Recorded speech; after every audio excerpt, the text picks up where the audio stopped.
Welcome to the Maths Wizard classes. इस question में हमें प्रूव करना है कि √3 एक इरेशनल नंबर है। तो जब भी हमें किसी क्वेश्चन में ये प्रूव करना होता है कि वो एक इरेशनल नंबर है, हम उसका जस्ट अपोजिट कंसिडर कर लेते हैं कि वो एक रेशनल नंबर है। तो यहाँ पे हमने कंसिडर किया कि √3 एक रेशनल नंबर है। अगर √3 एक रेशनल नंबर है तो उसको हम लिख सकते हैं a/b की फॉर्म में। तो हमने लिख दिया √3 = a/b, जहाँ पे कंडीशन है कि a and b both are coprime integers and b is not equal to 0। अब बात आती है को प्राइम की। तो को प्राइम वो नंबर्स होते हैं जिनका HCF 1 आता है। हमने उसके बाद क्या किया, b के मल्टीप्लाई कर दी √3 में, तो ये बना b√3 = a। इसका हम बोथ साइड स्क्वायर करेंगे, तो बोथ साइड स्क्वायर करने पे हमें मिलेगा b√3 का होल स्क्वायर = a²। इसको सिंप्लीफाई करेंगे तो बनेगा 3b² = a²। यहाँ पे हम क्या करेंगे, इस 3 को a² के डिवाइड में लेके आएंगे, ये बनेगा b² = a²/3, जिसको हम इक्वेशन 1 कंसिडर कर लेंगे। यहाँ पे हमें क्या रिजल्ट मिल रहा है कि ये जो a²/3 लिखा है, इसका मतलब a² डिवाइड है 3 से, यानी a² is divisible by 3। If a² divisible by 3, that means a is also divisible by 3, कि a भी 3 से डिवाइड हो जाएगा। उसके बाद हम क्या कंसिडर करेंगे कि जो a/3 है वो c के इक्वल है। क्यों? क्योंकि अगर a 3 से डिवाइड हो रहा है तो इसका मतलब वो कुछ आंसर देगा, जिसका मतलब है हमने कंसिडर किया वो c आंसर है। यहाँ पे 3 की मल्टीप्लाई करेंगे c में, ये बनेगा a = 3c। जिसके बाद हम इस a = 3c को इक्वेशन 1 में पुट करेंगे, जो हमारे पास है b² = a²/3। अब हमने जब इसको 3c को a की जगह पे रिप्लेस किया तो a का था स्क्वायर, तो 3c का भी होल स्क्वायर हो जाएगा। इसको सिंप्लीफाई करेंगे तो बनेगा b² = 9c²/3। अब इस 9 को 3 से कैंसिल करेंगे। जब 9 को 3 से कैंसिल करेंगे तो हमें मिलेगा b² = 3c²। इस 3 को b² के डिवाइड में लेके आएंगे, ये बनेगा b²/3 = c²। इसका मतलब क्या है कि जो b² है वो 3 से डिवाइड है, तो b² इज डिविजिबल बाय 3। तो डैट मीन्स हमारे पास b भी 3 से डिवाइड होगा। But this is not possible. ऐसा क्यों है कि पॉसिबल नहीं है? क्योंकि a और b अगर दोनों 3 से डिवाइड है तो इसका मतलब ये है कि 3 इन दोनों का कॉमन फैक्टर होगा। और हमारे पास हमने सबसे ऊपर यही कंडीशन लिखी थी कि a and b both are coprime integers, कि दोनों को प्राइम है। को प्राइम है तो इन दोनों का HCF सिर्फ 1 होना चाहिए। लेकिन यहाँ पे हमारे पास अगर हम बात करें तो एक कॉमन फैक्टर 3 आ गया। तो हम क्या बोल देंगे कि जो हमने कंसिडर किया था, हमारी जो अजम्पशन थी कि √3 एक रेशनल नंबर है, वो तो रॉन्ग हो गई। तो इसका मतलब ये हुआ कि जो हमें प्रूव करना था कि √3 इज एन इरेशनल नंबर, वो कंडीशन सही है कि एक √3 इरेशनल नंबर है। अब ध्यान रखने वाली बात इन क्वेश्चंस में ये है कि एग्ज़ाम में आपके पास √2, √5 या √7 बाकी कोई भी नंबर आ सकता है कि इसको इरेशनल प्रूव करना है। तो आप इस कंडीशन में क्या करेंगे कि आपके पास √2, √5, √7 जो भी प्रूव करने के लिए आए, आप उसका सॉल्यूशन इसी तरीके से देंगे। वहाँ पे √3 की जगह आप √2, √5, √7 लिख करके प्रूव कर सकते हैं। क्वेश्चन में हमें प्रूव करना है कि 1/√5 एक इरेशनल नंबर है। तो हम इसका जस्ट अपोजिट कंसिडर कर लेंगे कि 1/√5 एक रेशनल नंबर है। अगर 1/√5 एक रेशनल नंबर है तो ये इक्वल होगा a/b के, जहाँ पे कंडीशन है कि a and b both are coprime number. और को प्राइम नंबर क्या होते हैं? जिनका HCF 1 होता है। उसके बाद हम क्रॉस मल्टीप्लाई करेंगे कि b की मल्टीप्लाई 1 में कर दी और √5 की a में कर दी, तो ये बना b = a√5। इसका बोथ साइड स्क्वायर करेंगे, स्क्वायर करने पे हमें मिलेगा b² = a√5 का होल स्क्वायर। b² = 5a² हो जाएगा। उसके बाद हमें 5 को b² के डिवाइड में लेके आएंगे, ये बनेगा b²/5 = a²। इसे इक्वेशन 1 कंसिडर करेंगे। अब यहाँ से हमें कंक्लूजन निकल रहा है कि जो b² है वो 5 से डिवाइड हो जा रहा है, कि अगर b² 5 से डिवाइड होगा, इसका मतलब क्या है कि b भी डिवाइड होगा हमारे पास 5 से।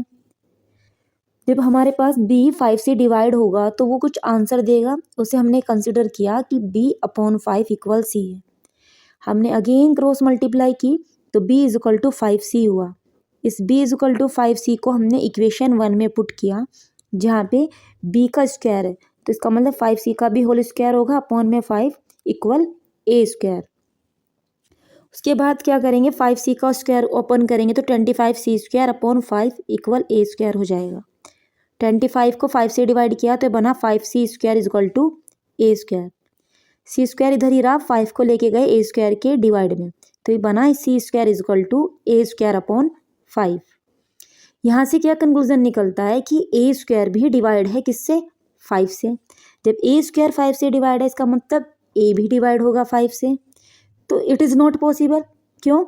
क्योंकि इसका मतलब ये हो जाएगा कि अगर हमारे पास a और b दोनों डिवाइड हो रहे हैं 5 से, तो a, और हमने क्या कंसिडर किया था कि a एंड b वो को प्राइम नंबर है, तो इसका मतलब ये हो जाएगा कि a and b have at least 5 as a common factor, कि a और b दोनों का कॉमन फैक्टर 5 है।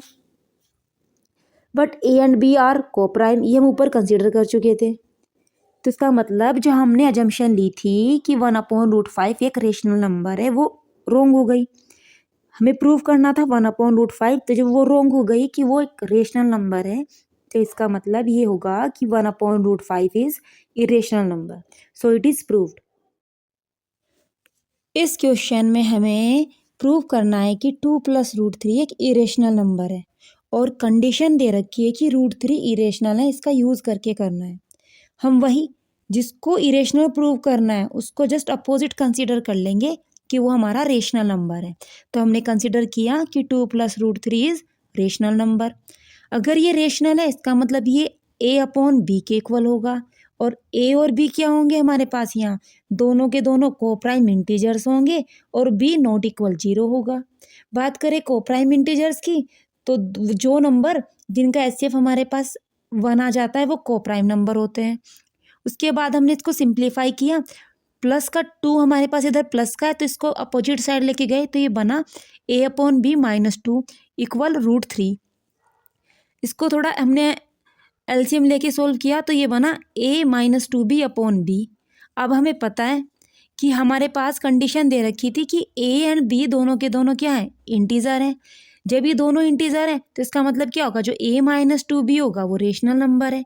अब a - 2b रेशनल है, इसके इक्वल में √3 है, तो इसका मतलब क्या है, √3 भी एक रेशनल नंबर होगा। लेकिन ये तो कंट्राडिक्शन हो गई। क्यों? क्योंकि √3 क्या गिवन था हमको, √3 एक इरेशनल नंबर गिवन था। तो इस कंडीशन पे हम क्या बोल सकते हैं कि दिस कंट्राडिक्शन हैज़ अराइजन, ये कंट्राडिक्शन अराइज हुई। क्यों? Due to our wrong assumption, कि हमने रॉन्ग अजम्पशन ले ली थी। अजम्पशन क्या ली थी कि 2 + √3 इज रेशनल नंबर। तो अपनी गलती को सुधारते हुए हम क्या बोलेंगे कि हमने कंक्लूड कर दिया कि 2 + √3 is an irrational, so it is proved. इस क्वेश्चन में प्रूव करना है कि 5 - 2 √3 एक इरेशनल है, और √3 हमारे पास इरेशनल दे रखा है, ये कंडीशन का यूज़ करना है। जैसे अभी हमने लास्ट क्वेश्चन किया, ये भी सेम उसी तरीके से करेंगे कि 5 - 2 √3 को क्या मान लेंगे, एक रेशनल। जब ये रेशनल होगा तो इसको a/b के इक्वल में लिखेंगे। फिर उसके बाद क्या बोलेंगे कि a और b हमारे पास को प्राइम इंटीजर्स हैं, जहाँ b हमारे पास क्या है, नॉट इक्वल 0। उसके बाद इसको थोड़ा सिंप्लीफाई किया, तो ये बना -2 √3 इज इक्वल टू a/b -5। फिर हम क्या करेंगे, इस -2 को लेके चले जाएंगे अपोजिट साइड, तो ये हमारे पास बनेगा √3 is equal to -12 bracket a/b -5। अब हमारे पास a और b दोनों के दोनों इंटीजर्स थे। जब ये दोनों इंटीजर्स हैं, तो हमारे पास ये पूरा का पूरा क्या नंबर आएगा, -12 ब्रैकेट में a/b -5 रेशनल नंबर। क्योंकि ये रेशनल है तो इसके इक्वल में लिखा है √3, तो ये भी क्या होगा, रेशनल। लेकिन ये कंडीशन हमारी क्या हो जाएगी, wrong. But this contradiction given that √3 is an irrational number. क्यों? क्योंकि हमें पहले से ही ऊपर क्या दे रखा था कि एक इरेशनल नंबर है। उसके बाद हम क्या बोलेंगे कि this contradiction has arisen due to our wrong assumption, कि हमने अपनी अजम्पशन गलत ले ली थी कि 5 - 2 √3 को हमने क्या कंसिडर किया था, एक रेशनल नंबर कंसिडर कर लिया था। तो अब हम बोल देंगे कि so we conclude 5 - 2 √3 is an irrational, कि हमारे पास इरेशनल नंबर आ गया है, सो इट इज प्रूव्ड। इस क्वेश्चन में हमें प्रूव करना है कि √2 प्लस √3 का होल स्क्वायर एक इरेशनल नंबर है, और जिस कंडीशन का यूज़ करना है वो दे रखी है कि √6 एक इरेशनल है। लेकिन सबसे पहले हम क्या करेंगे यहाँ पे, क्योंकि ये होल स्क्वायर दे रखा है और हमने पढ़ा है कि a प्लस बी का होल स्क्वायर इक्वल होता है a square plus B square plus 2ab। तो इस प्रॉपर्टी का यूज़ करके हम इसको ओपन कर लेंगे, बनेगा 2 प्लस 3 प्लस 2 √2 मल्टीप्लाइड 3। देखो 2 इसलिए आया क्योंकि √2 का होल स्क्वायर होता है 2 और √3 का स्क्वायर होता है 3। उसके बाद जब इसको सिंप्लीफाई किया तो ये बना 5 प्लस 2 √6। उसके बाद अब हमारे पास ये क्वेश्चन एक प्रॉपर वे में आ गया है। इसको हमें प्रूव करना है 5 प्लस 2 √6 को कि एक इरेशनल नंबर है। तो इसको बाकी क्वेश्चन की तरह हम क्या कंसीडर कर लेंगे कि एक रेशनल नंबर है।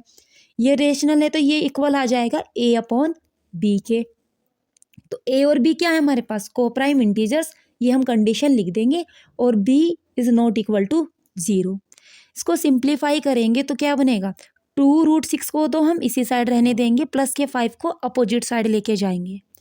अब ये √6 इधर ही रहा, 2 को लेके गए अपोजिट साइड तो बना half bracket a/b -5। a and b क्या थे, इंटीजर्स। जब a एंड b दोनों के दोनों इंटीजर्स हैं तो ये हमारे पास क्या बनेगा, ये जो नंबर है हाफ ब्रैकेट a/b -5 ये एक रेशनल नंबर होगा, क्योंकि ये रेशनल है और इसके इक्वल में √6 है तो ये भी एक रेशनल होगा। लेकिन हमारे पास कंडीशन गिवन थी कि क्या, √6 एक इरेशनल नंबर था, तो हम लिख देंगे this contradicts given that √6 is an irrational number.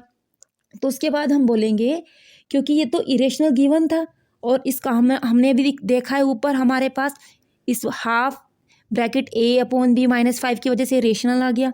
तो दिस कंट्राडिक्शन हैज़ अराइजन, ये जो सारी की सारी कंट्राडिक्शन अराइज हुई है सिर्फ इस वजह से हुई है क्योंकि हमने रॉन्ग अजम्पशन ले ली थी कि 5 प्लस 2 √6 इज रेशनल नंबर। तो अब अपनी कंट्राडिक्शन अपनी अजम्पशन को सुधारते वक्त क्या बोलेंगे कि 5 plus 2 √6 is an irrational, so it is proved.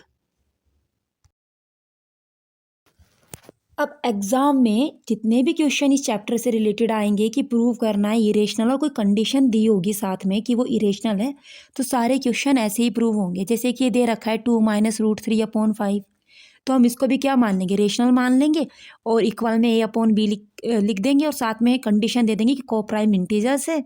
बाकी जैसे बाकी क्वेश्चंस मैंने अभी आपको कराए सेम उसी फॉर्मेट पे हम इनको सोल्व कर देंगे।